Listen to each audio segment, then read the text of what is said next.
Hello दोस्तों, कैसे हैं आप सब लोग। आई होप कि आप सब बढ़िया होंगे। एक बार फिर से स्वागत है आपके अपने YouTube channel maths by Ankit sir में। तो इससे पहले हमने प्रैक्टिस सेट नंबर 1 कंप्लीट कर लिया था एनटीपीसी के लिए, और आज हम प्रैक्टिस सेट नंबर 2 कंप्लीट करेंगे। और आज भी हमने 20-21 क्वेश्चन लिए हैं, तो उनको सॉल्व करेंगे आज, ठीक है। और ये सीरीज़ रेगुलर चलेगी कब तक, जब तक एग्ज़ाम नहीं हो जाते हैं, ठीक है। तो और जो मैंने क्वेश्चंस लिए हैं वो सारे क्वेश्चंस प्रीवियस ईयर पेपर के क्वेश्चंस हैं, जो एनटीपीसी और ग्रुप डी में आए हुए क्वेश्चंस हैं, ठीक है। चलिए, तो हम बात करते हैं क्वेश्चन नंबर 1। हाँ, तो चलिए क्वेश्चन नंबर 1। क्वेश्चन नंबर 1 में देखते हैं। हाँ, क्वेश्चन नंबर 1 कह रहा है कि 6 घंटे और 3 दिन के अनुपात का सरलतम रूप क्या है। देखो, 6 घंटे और 3 दिन, अगर 3 दिन को भी घंटे में कन्वर्ट करना है तो 24 से मल्टीप्लाई कर लेंगे।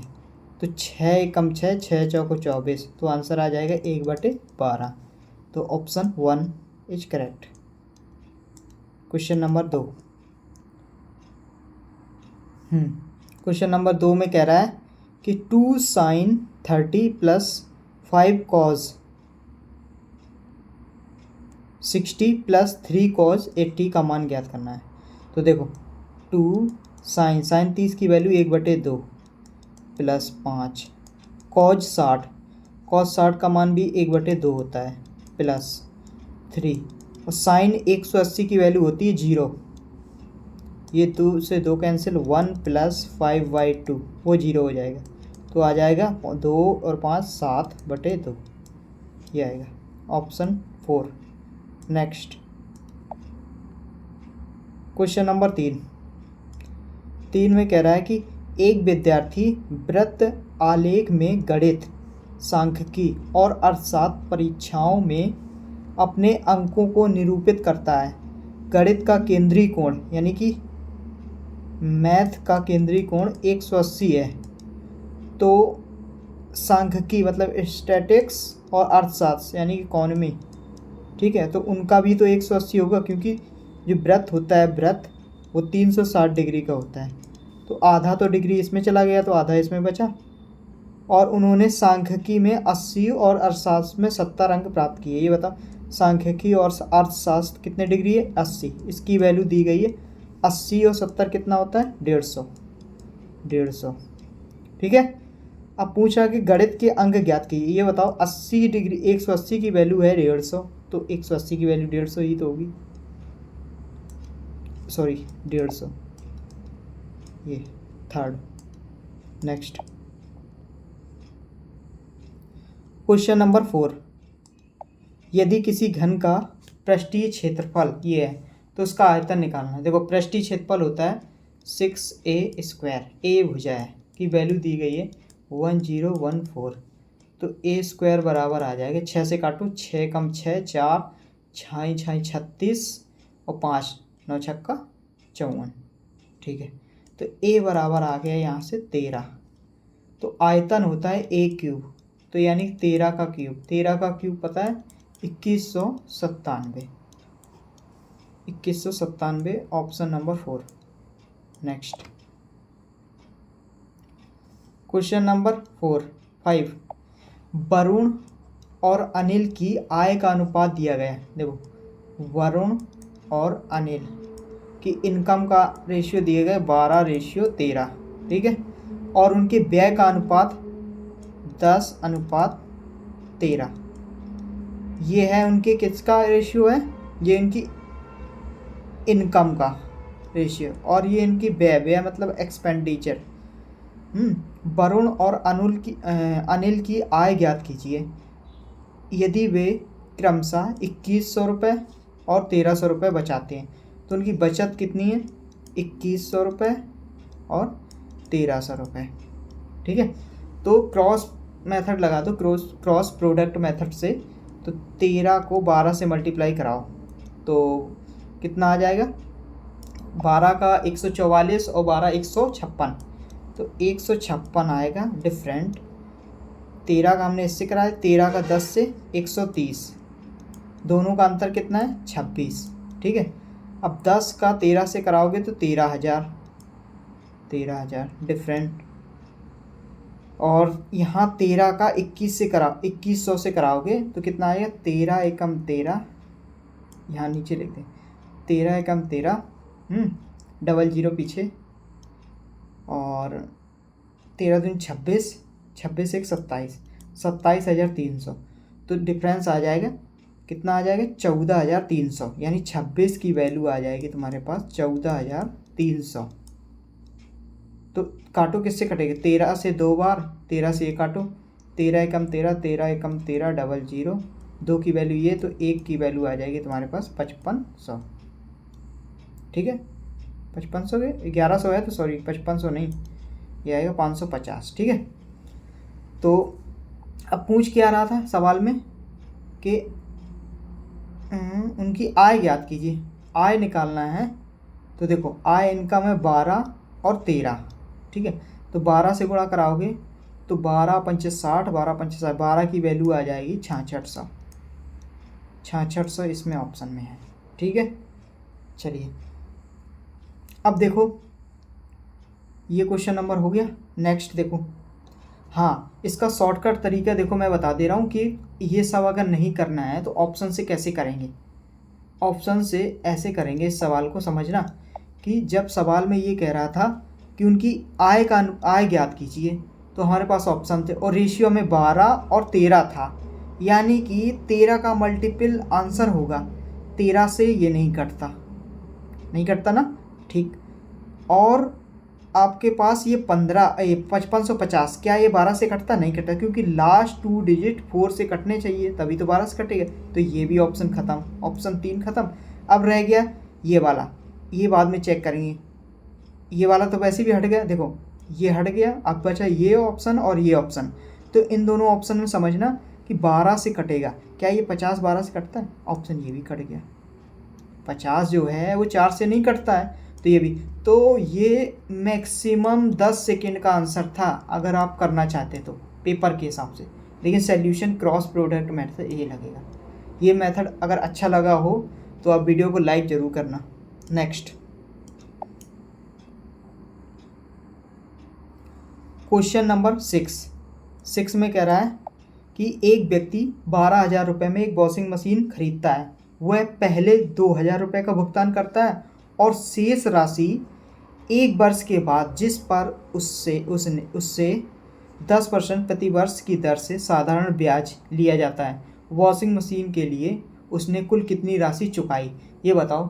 12,000 रुपये वॉशिंग मशीन थी, ठीक है, और वह पहले 2,000 रुपये का भुगतान करता है, यानी कि 2,000 उसने रुपये दे दिए पहले ही। ठीक है, तो बचे कितने, 10,000, और 10,000 पे 1 साल के लिए 10% की रेट से साधारण ब्याज देता है। तो कितना आ जाएगा, 2 जीरो से 2 जीरो कैंसिल, ये आ जाएगा कितना, 1,000, यानी 1,000 रुपये तो वो ब्याज के रूप में देता है। ठीक है, और 10,000 रुपये वो अलग से देता है जो जिस पे ब्याज देना था। तो टोटल कितना आएगा, 13,000, 13,000 answer. Next question number 7। Question number 7 में कह रहा है, देखो ए बी से केवल 40% दक्ष है। तो ए बी से, ये ए है और ये बी है, कितना, 40% दक्ष है। ए बी अगर 100 है तो ए 40 है, तो इनका रेशियो निकाल लेना, अभी बाद में निकालेंगे। और कह रहा है सी ए और बी से 50% अधिक है। सी ए प्लस बी से, अगर ए प्लस बी 100 है तो ये 50% दक्ष है, अधिक नहीं कह रहा। ठीक है, तो सी अकेले कार्य को 30 दिनों में करता है। सी अकेले कार्य को, देखो सी की इफ़िशेंसी लिख देना यहाँ पे, और 30 दिनों में कंप्लीट करता है काम। तो ये टोटल वर्क निकल आएगा यहाँ से। पहले इसको देखो, रेशियो बराबर करते हैं, सी की इफ़िशेंसी चाहिए हमें। तो देखो ये कटेगा कितने, 20 से 2 बार और 20 से 5 बार, ये रेशियो ए आ गया, ये 1:2 आ जाएगा, कट जाएगा। अब देखो यहाँ पर कुछ दिया गया है, ए प्लस बी की वैल्यू 2 है, और यहाँ ए प्लस की वैल्यू की 7 है 7। तो क्या करोगे तुम, तो देखो मैं बताता हूँ क्या करना है आपको कि बराबर कैसे करते हैं। देखो अब देखो यहाँ पर 7 है और यहाँ पर 2 है, तो क्यों ना यहाँ पर 7 से मल्टीप्लाई और यहाँ 2 से मल्टीप्लाई, तो ये 4:10 आ जाएगा और यहाँ 7:14 आ जाएगा। देखो ये 14, ये टोटल 14 के बराबर आ गया, क्योंकि ए रेशियो भी है और ए प्लस भी है 14 के बराबर। और सी की इफिशियंसी हमारे पास 7 आ गई, तो सी की इफिशियंसी 7 है, 30 दिनों में करता है, तो ये टोटल वर्क निकल आया यहाँ से, टोटल वर्क। अब पूछ क्या रहा है सवाल में, सवाल में ये पूछा है उसने कि ए बी प्लस सी मिलकर कितने दिनों में पूरा काम करेंगे। इफिशियंसी देखो ए की वैल्यू कितनी है 4, या ए प्लस बी 14 है और सी 7 है, तो टोटल कितनी आ गई 21। 7 से काटो ये 3 बार, 3 से काटो ये 10 बार, तो 10 दिन आंसर। नेक्स्ट क्वेश्चन नंबर 8 में देखो 8 में कह रहा है कि ए बी से आधा कार्य बी द्वारा लिए गए समय के 3/4 है।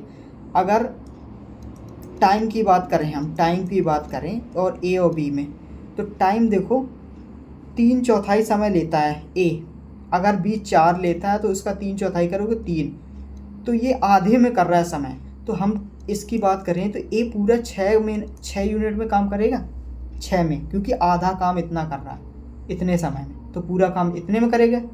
ठीक है, तो इनका रेशियो आ गया 3:2। ये टाइम का रेशियो है, तो उनकी इफ़िशियंसी का रेशियो अपोजिट हो जाएगा, तो 2:3, ये इफ़िशियंसी आ गई। उन्होंने मिलकर कार्य पूरा करने में 12 दिन लगते हैं। अब बताओ मिलकर 12 दिन लगते हैं तो टोटल वर्क कैसे निकलता है। टोटल वर्क बराबर इफ़िशियंसी दोनों की इफ़िशियंसी कितनी आ जाएगी 5, और कितने दिनों में 12 दिनों में। तो बी अकेला, तो बी की निकालना है, तो बी की इफ़िशियंसी कितनी है 3 से भाग करो, 3 चौको 12, 5 चौको 20, यानी कि 20 दिन लगेगा अब बी को। नेक्स्ट क्वेश्चन नंबर 9 में सवाल में कह रहा है कि देखो ये भी सवाल अच्छा सवाल है, ये एनटीपीसी में पूछा गया सवाल है। एक समांतर चतुर्भुज है इस तरीके से, ठीक, पैरेललोग्राम की आसन्न भुजाएं 4a और 3a है, 4a और 3a है, ठीक है, ये उसका विकर्ण है और उनके बीच के कोण, इन दोनों के बीच का 60 डिग्री है। तो समांतर चतुर्भुज का एक विकर्ण होगा, ये वाला विकर्ण पूछ रहा है। यहाँ से देखो मान लो कि ये कैप ए है और ये बी है और तो ये सी है, तो फॉर्मूला होता है cos थीटा बराबर a² + b² - c² upon 2ab। देखो थीटा की जगह 60 डिग्री रखेंगे तो cos 60 की वैल्यू होती है 1/2, ठीक है। हम कह सकते हैं, हाँ अभी देखो लिख दो 2a की जगह पर क्या रखेंगे, a की जगह पर 4a और b की जगह पर 3a, ठीक है, और a की जगह 4a तो 16a² प्लस का 9a² माइनस का c², ठीक है। अब देखो ये 2 से 2 कैंसिल, अब यहाँ देखना 4 या 12a², तो 12a² बराबर आ जाएगा 16 और 9 25a² माइनस c²। देखो c² इधर ले आएंगे तो c² बराबर 25 में से 12 जाएगा 13a² आएगा, 13a² आएगा। अब c की वैल्यू चाहिए, तो c बराबर √13 और a, तो पूछ क्या रहा था विकर्ण c माना था, तो √13 और a, option 3। Next question number 10 में कह रहा है कि ये इसमें फॉर्मूला है AQ + BQ वाला, ये सवाल बटे में है, इसमें फॉर्मूला लगा है AQ + BQ, अपॉन में लिखा है कि a² माइनस का AB प्लस का b²। तो ऊपर वाले का फॉर्मूला ये होता है, देखो a + b दूसरे ब्रैकेट में a² माइनस का AB प्लस b²। देखो यहाँ से तुम्हारे पास ये वाला पोर्शन कैंसिल हो जाएगा, बचेगा a प्लस बी। तो 289 और 11 जोड़ोगे तो कितना आ जाएगा 400। 400 आंसर। नेक्स्ट क्वेश्चन नंबर 11 में कह रहा है सवाल में कि प्रतिदिन 5 घंटे कार्य करके ए किसी कार्य को 8 दिनों में 5 घंटे काम करके पूरा करता है और प्रतिदिन 6 घंटे यानी कि बी 6 घंटे 10 दिनों में पूरा काम करता है। तो इनकी इफिशिएंसी निकाल लो। a अपॉन बी बराबर निकल आएगा कितना 5 से देखो 5 से ये 10 2 बार और 2 से ये 8 4 बार और फिर ये 2 से 3 यानी कि इफिशिएंसी आएगी 3/2। तो सवाल में पूछे संयुक्त रूप से कह रहे प्रतिदिन 8 घंटे काम करके, संयुक्त का मतलब होता है a प्लस बी कितने दिनों में काम करेंगे, डी की वैल्यू, और बराबर किसी एक को रख दो। मान लो इसको रख दें b इंटू 6 इंटू 10। तो रखो यहाँ पे देखो b की वैल्यू कितनी है 3, ठीक है। तो यहाँ पे b की वैल्यू आ रही है 3 6 10 बराबर a प्लस बी कितना है 2 3 5 इंटू 8 इंटू डी की वैल्यू निकालना है। चलो काटते हैं हम यहाँ से 5 से ये 2 और 2 से ये 8 4 बार, फिर 2 से 2 और कितना, और 2 से ये कितना कट जाएगा, नहीं गलत कर दिया, 2 से 4 बार, फिर 2 एकम 2, 2 से ये 3 यानी कि 9/2 आएगा। ये 2 बचा है अभी, 9/2 मतलब 4.5 4.5 दिन लगेंगे, ठीक है। चलो नेक्स्ट क्वेश्चन पे आते हैं। देखिए क्वेश्चन नंबर 12 में ये क्या पूछ रहा है कि प्रथम n प्राकृतिक संख्याओं का योग ज्ञात करना है। तो n प्राकृतिक संख्याओं का योग होता है Sn बराबर n+1/2 ये होता है। और यदि सवाल में कह दे कि प्रथम n स्क्वायर पूछ ले कि स्क्वायर का योग क्या होगा, प्रथम कह सकते हैं कि उसके स्क्वायर का सम निकालना है। तो स्क्वायर का सम का फॉर्मूला होता है n+1 2n+1/6। एक ये फॉर्मूला ये स्क्वायर के लिए है, ठीक है। अगर क्यूब के लिए पूछ दें, ठीक है, तो क्यूब के लिए फॉर्मूला होता है n+1/2 का होल स्क्वायर, ये पूरे का होल स्क्वायर। ये तीनों फॉर्मूले याद रखना, ठीक है। चलो नेक्स्ट क्वेश्चन नंबर 13 में कह रहा है यदि tan थीटा की वैल्यू ये है तब इसकी वैल्यू निकालना है। तो क्या दिक्कत है, इसमें एक ट्रायंगल बनाते हैं। tan बराबर होता है लंब बटे आधार और कर्ण आ जाएगा 13, ठीक है। ये थीटा देखो cos थीटा की वैल्यू क्या है, आधार बटे कर्ण 5/13 प्लस 5 इंटू और कॉट का अपोजिट 12/5, tan का अपोजिट कॉट बटे कोसेक थीटा बराबर कर्ण बटे लंब माइनस cos थीटा बराबर आधार बटे कर्ण, cos थीटा बराबर आधार बटे कर्ण, ठीक है। मैंने यहाँ cos थीटा बराबर ये गलत कर दिया 5/, यहाँ पर कुछ गड़बड़ कर दिया, रुक जाओ एक सेकेंड।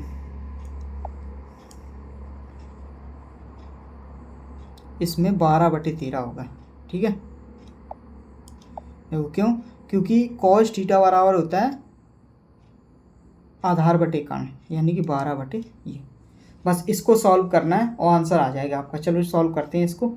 देखो अभी किसी से काटो मत, 5 को भी मत काटो, ठीक है। तो देखो 65 एलसीएम आएगा, 12×5 = 60 प्लस 13।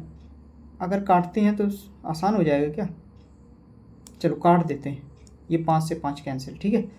चलो एलसीएम आएगा 13 से ये 12 और 12 13 कितना हो जाएगा, 156 और 12 158 168/13 और नीचे आ जाएगा 65 एलसीएम आएगा इसका 169 माइनस का 60 तो 109/65। 65 तो देखो 13 एकम 13, 13 पाँचे 65, 5 ये इधर जाएगा, 5 ऊपर चला जाएगा। 168 में 8 5 40, 4 16 5 80, 4 84, 840 बटे 109। ये कैलकुलेशन थी, 840 बटे 109, 840 बटे 109। हाँ D option number 4। Next question number 14 में कह रहा है कि एक भिन्न के अंश में 20% की वृद्धि की जाती है। तो 20% की वृद्धि का मतलब होता है कि 120 हो गया, ठीक है, और हर में 50% की कमी, 100 था तो 50 बचा। और कह रहा है कि परिणामी भिन्न 5/6 हो जाती है। तो मूल भिन्न हम यहाँ पर मान लेते हैं अपने हिसाब से XY, जो कि हाइड रहता है मान लो। तो ये इधर को मल्टीप्लाई कराओ, ये इधर को मल्टीप्लाई कराओ, वही मूल भिन्न। देखो ये कैंसिल, 5 25, तो यहाँ से 25 और 12 पंचे 12 छंग 72, 25/72 शॉर्ट तरीका है ये, 25/72 option second. Next question number 15 में ये सिंप्लीफिकेशन है, आसान है, कर लेना। ये अंदर सॉल्व करना और ये इन चीज़ों का याद रखना ब्रैकेट का, ठीक है। तो बॉड मास के तरीके से ये सॉल्व होता है। बॉड मास ये BOD MAS इस तरीके से, ठीक है। कमेंट बॉक्स में इसका आंसर बताना। नेक्स्ट कह रहा है कि इसमें दो समरूप त्रिभुजों का क्षेत्रफल 16 और 36 है, तो उनकी संगत भुजाएं। तो ये बताओ, क्षेत्रफल ये है तो संगत भुजाएं उसका अंडर रूट होता है, अंडर रूट निकालो। 4 रेशियो कितना 6, 4 रेशियो 6 ऑप्शन थर्ड। नेक्स्ट हाँ, ये 17वें में कह रहा है कि दोपहर 3 बजे एक चोर ने कार से एक बैग चुराया और 50 किलोमीटर की चाल से भागता है और शाम 4 बजे। ये बताओ, यहाँ 3 बजे थे, यहाँ 4 बजे थे, 50 किलोमीटर से भागता है तो 50 किलोमीटर चोर चला गया, यहाँ से यहाँ पहुँच गया। फिर इसके बाद कह रहा है शाम को 4 बजे चोर का पता चलता है और मालिक अपनी कार से 70 किलोमीटर की चाल से चलता है, ठीक है, कार में, और वह चोर को कितने बजे पकड़ेगा। ये बताओ। अब यहाँ 4 बजे उसको पता चलता है तो मालिक तो यही है 4 बजे तक, और वो यहाँ पहुँच गया, तो दोनों के बीच की डिस्टेंस कितनी हो गई, 50 किलोमीटर। 50 किलोमीटर, और स्पीड अगर सेम डायरेक्शन में है तो उनका डिफरेंस होता है, तो कितना आ जाएगा 50 और 20 का डिफरेंस 70, यानी कि 2.5 घंटे 4 बजे के बाद 2.5 घंटे का और समय लगेगा, यानी 6:30 बजे, 6:30 बजे ऑप्शन 1। नेक्स्ट क्वेश्चन नंबर 18 में क्या कह रहा है कि 2 tan A बराबर 3 और इसकी वैल्यू निकालना है। तो देखो यहाँ से सबसे पहले tan A की वैल्यू निकलेगी। tan A बराबर लंब बटे आधार, आधार कितना है 2, और कर्ण कितना आ जाएगा, रूट में 9 4 13, रूट 13।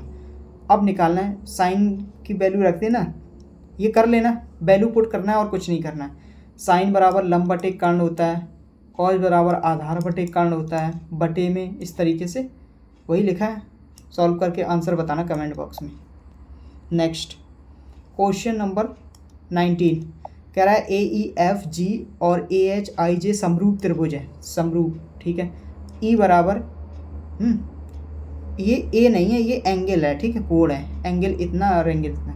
तो इसमें से लिखना चाहो तो लिख लो, ट्रायंगल बनाना चाहो तो बना लो, ये इस तरीके से E F और G, और कह रहा है H I और J, ठीक है। E बराबर H है, ये E है, E बराबर H के है, और F बराबर 21 है, 21, कोण F बराबर ये 21 है, ठीक है। तो 3EF बराबर HI के है,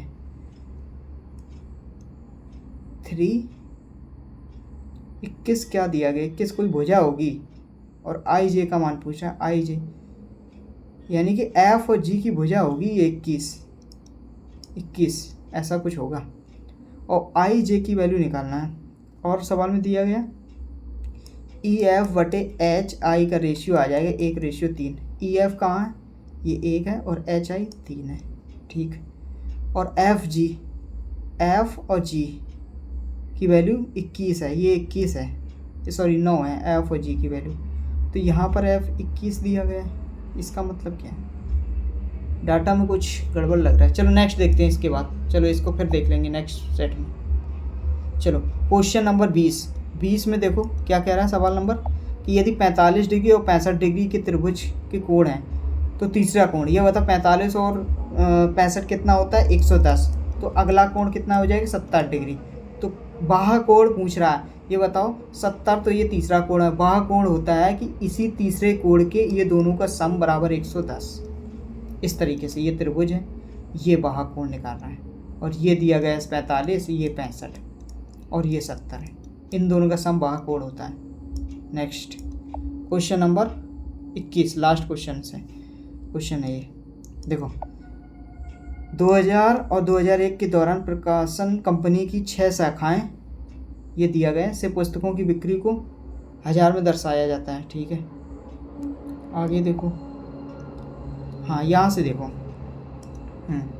सवाल में क्या, दोनों वर्षों में शाखा B6 की कुल बिक्री, दोनों वर्षों में B6 कहाँ पे है, ये B6, दोनों वर्षों में कितना आ गया 150, और दोनों वर्षों के B3 की कुल शाखा की बिक्री का B3 कितना आ जाएगा वो कितना आ जाएगा 80 90 100 205 इंटू 100।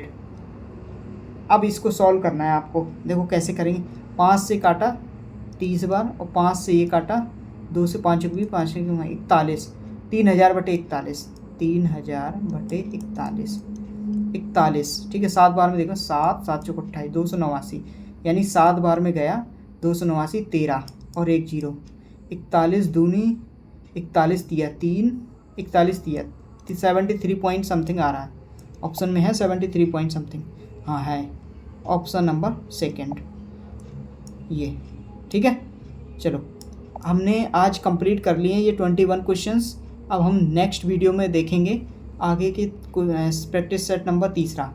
तो आपको ये वीडियो पसंद आया तो प्लीज़ वीडियो को लाइक ज़रूर करना और शेयर भी करना, और जिन्होंने अभी चैनल सब्सक्राइब नहीं किया तो वो चैनल सब्सक्राइब कर लेना। थैंक यू गाइस, मिलते हैं नेक्स्ट वीडियो में।